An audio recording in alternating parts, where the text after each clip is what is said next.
Qualified লোকজন এনে অ্যাটাচমেন্টে দিয়ে তাদেরকে দিয়ে কাজ করাচ্ছেন। তারা কিন্তু চেষ্টায় কমতি করছেন না। বাট স্বাস্থ্য মন্ত্রণালয় অর্থাৎ স্বাস্থ্য সচিবালয় এবং স্বাস্থ্য অধিদপ্তর কর্তৃক তাদেরকে পদায়ন দেওয়া হয়নি। প্রভাষকের পদ হচ্ছে 24টি, যেখানে কর্মরত আছেন 11 জন, বাকি 13 জন কর্মরত নেই। তাহলে আপনারা এবার নিজেরাই চিন্তা করে দেখেন যে আপনারা লাইনে দাঁড়াবেন, কিভাবে লাইনে দাঁড়াবেন, নাকি কিভাবে আপনারা ডক্টর দেখাবেন। বাট যাদেরকে সামনে পাচ্ছেন তাদেরকে আপনারা মাইর শুরু করে দিতেছেন। এটা কোনোভাবেই কাম্য না, বরং দোষটা সোর্সের, যেখান থেকে এদেরকে পদায়ন দেওয়া উচিত। কোয়ালিফাইড লোকজন থাকার পরেও সেখানে পদায়ন দেওয়া হচ্ছে না। কে দিচ্ছে না? স্বাস্থ্য অধিদপ্তর এবং স্বাস্থ্য মন্ত্রণালয়। এবার আসেন আমরা দেখি যারা আমাদেরকে এভাবে পদায়ন দিচ্ছে না তাদের অবস্থাটা কী। তাদের অবস্থা দেখতে গেলে আমাদের দেখতে হবে যে তারা নিজেরাও কি অবস্থায় আছেন, নাকি শুধু আমাদেরকেই এই অবস্থা করে রেখেছেন। এবার চলুন আমরা দেখি তাদের কি অবস্থা।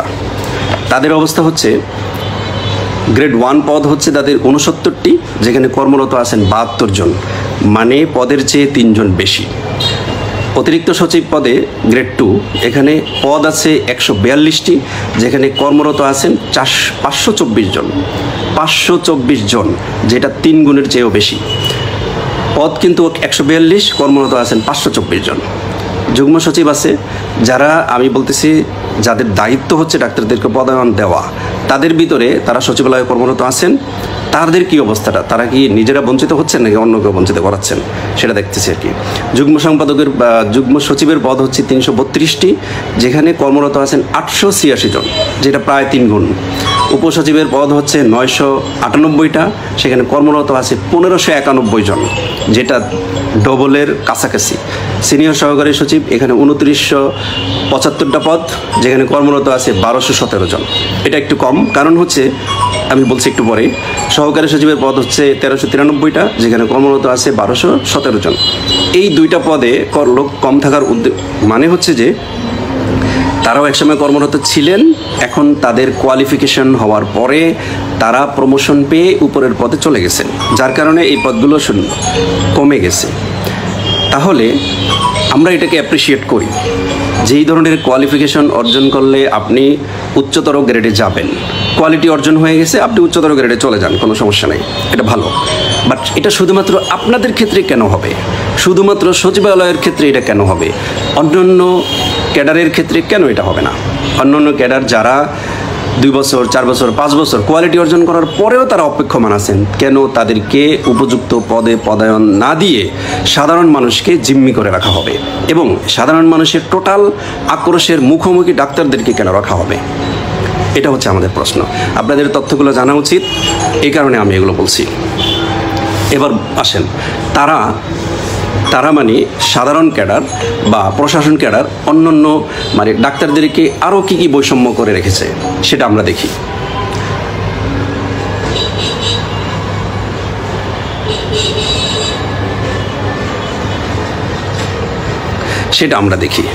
কী কী করা হয়েছে। যেমন পোস্ট গ্রাজুয়েশনের ডিউরেশন, উচ্চতর গ্রেড পাইতে হলে একটা পোস্ট গ্রাজুয়েশন করতে হয়। পোস্ট গ্রাজুয়েশন ডিউরেশন সাধারণত মেডিকেল ছাড়া অন্যান্য ইঞ্জিনিয়ারিং, কৃষি বা জেনারেল সাবজেক্টে 1 বছর থেকে 1.5 বছর। বাট মেডিকেল কলেজের বা মেডিকেল প্রফেশন থেকে যারা আসেন তাদের পোস্ট গ্রাজুয়েশন হচ্ছে ন্যূনতম 4 বছর। ন্যূনতম 4 বছর মানে FCPS হচ্ছে 4 বছর, MS MD হচ্ছে 5 বছর। এবার আসেন, এই MS MD FCPS যখন একজন ডক্টর করতে যায়, তখন তার বেসিক কোয়ালিটি হিসেবে তাকে উপজেলা লেভেলে বা মাঠ পর্যায়ে 3 বছর থাকতে হবে, এটা একটা শর্ত। তাহলে এই 3 বছর প্লাস 4 বছর অথবা 5 বছর যোগ করলে 7 বছর অথবা 8 বছর হয়। 7 বছর অথবা 8 বছরের একটা পোস্ট গ্রাজুয়েশন ডিগ্রি, যেটা তাদের জেনারেল সাবজেক্টের 1 বা 1.5 বছরের ডিগ্রির সমান। How funny! এটা কীভাবে সম্ভব? একটা 7-8 বছরের ডিগ্রি কিভাবে একটা 1-1.5 বছরের ডিগ্রির সমান হয়? এবার আসেন গ্রেড। তাদের প্রশাসন ক্যাডারের বা অন্য যে ক্যাডারের, সেখানে আমি এর আগে দেখালাম যে গ্রেড 1 পোস্ট তাদের টোটাল ক্যাডারের সংখ্যা হলো, ক্যাডারের সদস্য সংখ্যা হলো 7076 জন। এই 7076-এর ভিতরে গ্রেড 1 পোস্ট হচ্ছে 69টা, গ্রেড 2 পোস্ট হচ্ছে 142টা, গ্রেড 3 পোস্ট হচ্ছে 332টা, এরপরে আরও আছে অন্যান্য। আর স্বাস্থ্য ক্যাডারের প্রায় 35,000 সদস্যের মধ্যে গ্রেড 1 পোস্ট হচ্ছে মাত্র একটা, যেখানে গ্রেড 2 পোস্ট হচ্ছে মাত্র 8 থেকে 10টা। এবং যারা অধ্যাপক হন, অধ্যাপকগণ কোনো অবস্থাতেই গ্রেড 3-র উপরে যেতে পারেন না, যদি না তারা বড় মেডিকেল কলেজের প্রিন্সিপাল হন অথবা স্বাস্থ্য অধিদপ্তরের মহাপরিচালক হন। এখানে আর কোনো সুযোগ নেই। কেন? 35,000 একজন অধ্যাপকের কোয়ালিটি কিভাবে একজন যুগ্ম সচিব বা অতিরিক্ত সচিবের চেয়ে কম হয়? একজন সচিবের চেয়ে কিভাবে একজন অধ্যাপকের কোয়ালিটি কম হতে পারে? কিসে? তারা কি ডিগ্রি অর্জন করেন? তারা যে ডিগ্রি অর্জন করেন সেটা ডাক্তাররা যে ডিগ্রি অর্জন করেন তার চেয়ে কি বেশি ভ্যালুয়েবল, বেশি ডিউরেশন, বেশি কোয়ালিফাইড? তাহলে গ্রেড 1 এবং গ্রেড 2 পোস্ট ডাক্তাররা কেন পাবে না? এরপরে আরেকটা ফানি ডিসিশন তাদের, সেটা হচ্ছে স্পেশালিটি পরিবর্তন। ধরেন একজন ডাক্তার কার্ডিওলজিতে সে এমডি করেছে, অর্থোপেডিক সার্জারিতে সে এমএস করেছে, অথবা প্রস্থেটিক সার্জারিতে এমএস করেছে। তাকে যখন পাশ করা হয়ে গেল, তাকে বলা হবে যে আপনি এবার এসে যান, অ্যানাটমিতে অধ্যাপক হবেন কিনা, আপনি এখন ফিজিওলজিতে অধ্যাপক হবেন কিনা, অন্য একটা সাবজেক্টে তাকে সহকারী অধ্যাপক পোস্টে তার ট্র্যাক পরিবর্তন করে, স্পেশালিটি পরিবর্তন করে তাকে ওখানে দেওয়া হয়। এটা কি? তাইলে 5 বছর, 7 বছর, 10 বছর নষ্ট করে সে একটা এমডি এফসিপিএস স্পেশালিটি অর্জন করার কী লাভ হলো? এবার আসেন আমরা সমাধান দেখি, কিভাবে সমাধান করা যায়। আমি মাননীয় স্বাস্থ্য উপদেষ্টা, মাননীয় প্রধান উপদেষ্টা সহ ছাত্র সমন্বয়কদের উদ্দেশ্যে বলবো যে দৃশ্যমান সমাধান অর্জন করার জন্য আমাদের খুব দ্রুত, আমি 3টা ভাগে ভাগ করেছি। একটা হচ্ছে 1 সপ্তাহের ভিতরে কি পরিবর্তন করা যাবে, 1 থেকে 1.5 মাসের ভিতরে কী ধরনের পরিবর্তন করা যাবে, 6 মাস এবং তার চেয়ে বেশি সময় নিয়ে কি পরিবর্তন করা যাবে। প্রথম সপ্তাহে যে পরিবর্তন সম্ভব সেটা হচ্ছে আমি যে পদগুলো দেখালাম, এই পদে কোয়ালিফাইড যে ডক্টররা আছেন তাদেরকে তাৎক্ষণিকভাবে এই মুহূর্তে তাদেরকে তাদের ডিজায়ার্ড পোস্টে দিতে হবে। এতে কি হবে? সরকারের আর্থিক কোনো ধরনের কোনো কিছু হবে না, কারণ অলরেডি তারা বঞ্চিত হতে হতে হতে হতে তারা পরবর্তী যে গ্রেডে যাবেন সেই গ্রেডের কাছাকাছি অলরেডি তারা বেতন পাচ্ছেন, প্রায় সেই গ্রেডে, মানে বছরে যে 10% ইনক্রিমেন্ট পাওয়া, 5% ইনক্রিমেন্ট পাওয়ার কথা, সেই 5% যোগ হতে হতে তারা প্রায় পরবর্তী গ্রেডের সমান বেতন তারা অলরেডি পাচ্ছেন।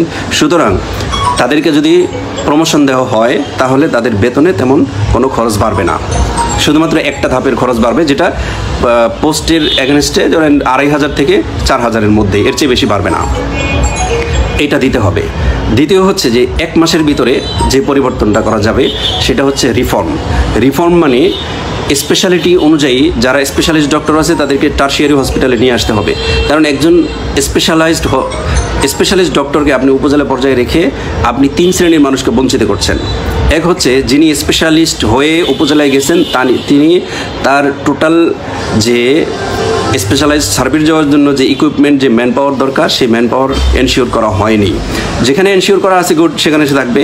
যদি এনশিওর করা না থাকে তাহলে তাকে যেখানে তিনি সেবা দিতে পারবেন সেখানে নিয়ে আসেন। যেমন একজন কার্ডিওলজিতে এমডি করা কার্ডিওলজিস্ট, তিনি যদি উপজেলা পর্যায়ে ইন্টারভেনশন করতে না পারেন, তিনি ইকো করতে না পারেন, এনজিওগ্রাম করতে না পারেন, কার্ডিয়াক স্টেন্টিং প্রয়োজন হলে সেটা যদি সেখানে তিনি করতে না পারেন, তাহলে সেখানে তাকে রেখে তার কোয়ালিটি নষ্ট করছেন এবং তাকে জেলা পর্যায়ে বা মেডিকেল কলেজ পর্যায়ে রাখলে তারা যে সেবাটা পাইতো মানুষ, তাদেরকে বঞ্চিত করছেন এবং উপজেলা পর্যায়ে তাকে রেখে উপজেলার যে লোকজন যে সেবাটা পাইতো সেই সেবাটার থেকেও তাদেরকে বঞ্চিত করছেন। জাস্ট তিনি একজন মেডিকেল অফিসার হিসেবে একটা জেনারেল সেবা দিতে পারবেন, স্পেশালিস্ট সেবা কিন্তু তিনি দিতে পারবেন না। প্রত্যেকটা স্পেশালিটির ক্ষেত্রে একই কথা, তাকে মেডিকেল কলেজ পর্যায়ে বা টারশিয়ারি হসপিটাল পর্যায়ে নিয়ে আসতে হবে। এছাড়া আপনি তাকে ওখানে রেখে তার মেধা নষ্ট করতেছেন, তার কেরিয়ার এবং তার যারা সেবা পাইতো তাদের সকলকে আপনারা বঞ্চিত করতেছেন।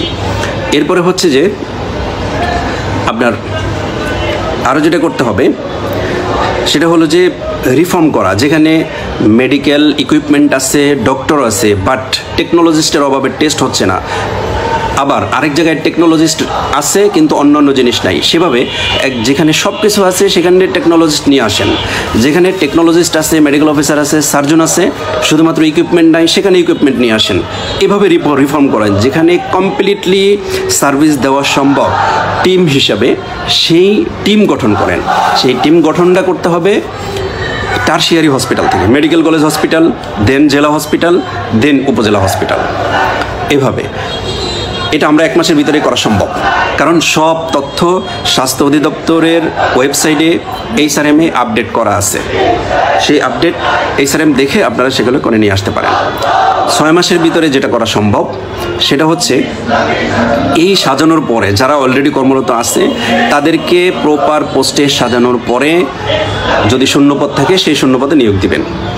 অটোমেশন পদ্ধতিতে প্রমোশন করতে হবে, ডিউরেশন অনুযায়ী প্রমোশন দিতে হবে। মানে আমি 7-8 বছরের ডিগ্রি করে যেই 6ষ্ঠ গ্রেডে যাব আর একজনে 1-1.5 বছরের ডিগ্রি করে 6ষ্ঠ গ্রেডে যাবে, এটা কোনোভাবে মানা সম্ভব না। আমাদেরকে প্রপার ইনক্রিমেন্ট সহ অথবা প্রপার গ্রেডিং সহ প্রমোশন দিতে হবে। দ্বিতীয় হচ্ছে যে একজন অধ্যাপক না থাকলে কে কে বঞ্চিত হচ্ছে আপনারা একটু দেখেন। একজন অধ্যাপক না থাকার মানে হচ্ছে যে অধ্যাপককে বঞ্চিত করা হচ্ছে, অধ্যাপকের আন্ডারে যে স্টুডেন্টরা মানে অনগোয়িং ডক্টর যারা ডিগ্রি করবে, পড়াশোনা করবে, তাদেরকে বঞ্চিত করা হচ্ছে। এবং MD, FCPS, MS যে স্পেশালিস্ট ডিগ্রিগুলো আছে এই ডিগ্রিগুলো করার জন্য অবশ্যই একজন অধ্যাপকের আন্ডারে করতে হয়, সুপারভিশনে করতে হয়। তাহলে এই MD, FCPS, MS ডিগ্রি যারা অঞ্জর করবেন তাদেরকেও বঞ্চিত করা হচ্ছে। সিট সংখ্যা অনুযায়ী রোগীর অনুযায়ী সিট সংখ্যা হসপিটালে বাড়াতে হবে। আমরা শেরেবাংলা মেডিকেল কলেজে এখানে 1000 বেডের হসপিটাল, এখানে দেখা গেছে আমরা প্রতি মাসে গত 3 বছর 4 বছর যাবৎ প্রতি বেডের এগেনস্টে 2 জন করে ভর্তি থাকে রোগী। অ্যাভারেজ 2000 থেকে 2200 রোগী ভর্তি থাকে। তার মানে এখানে আরও 1000 থেকে 1200 বেড বাড়াতে হবে। এটা আস্তে আস্তে আপনারা বাড়াবেন। এরপরে হচ্ছে নিরাপত্তা। গতকালকেও কক্সবাজারে একজন ডক্টরকে মেরে 4 তলা থেকে ফেলে দেওয়া হয়েছে, অ্যাটেম্প টু মার্ডার। এটা কেন হবে? আপনারা হেলথ পুলিশিং করতে হবে।